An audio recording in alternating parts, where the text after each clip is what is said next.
আমাদের ভাইয়ের রক্তের বদলা নেওয়ার জন্য বিচারের মাধ্যমে। আমরা গতকালই সংসদ গেটে সাংবাদিক সম্মেলন করেছি। আমরা বেশ কিছু আমাদের এমপি ছিল, সকলেই আমরা এই দাবি করেছি সেখানেও। এবং আব্দুল ওয়ারিস ভাই পয়েন্ট অফ অর্ডারে দাঁড়াইছিলেন কথা বলার জন্য, কিন্তু মাননীয় স্পিকার আর অর্ডার দেন নেই এবং সংসদ তখন মুলতবি ঘোষণা করা হয়েছে। আমরা এর প্রতিবাদে মূল গেটে আমরা এর প্রতিবাদ জানাচ্ছি, সাংবাদিক সম্মেলন করেছি। আমি আপনাদেরকে একটি জিনিস বুঝাতে চাই, বিগত ফ্যাসিস্ট সরকারের আমলে আমরা যেভাবে ছিলাম আজও কি সেই অবস্থায় থাকবো?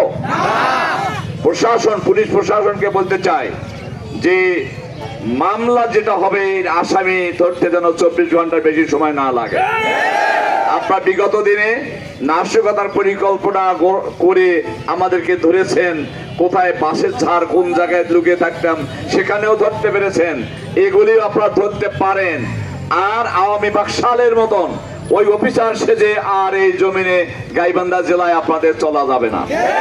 গাইবান্ধা জেলার 5টার মধ্যে 4 জন এমপি জামায়াত ইসলামীর। এই জন্য আমি স্পষ্ট বলতে চাই, আপনারা আওয়ামী পোশাক বিএনপির পোশাক বাদ দিয়ে সরাসরি আপনাদের দায়িত্ব আপনারা পালন করবেন।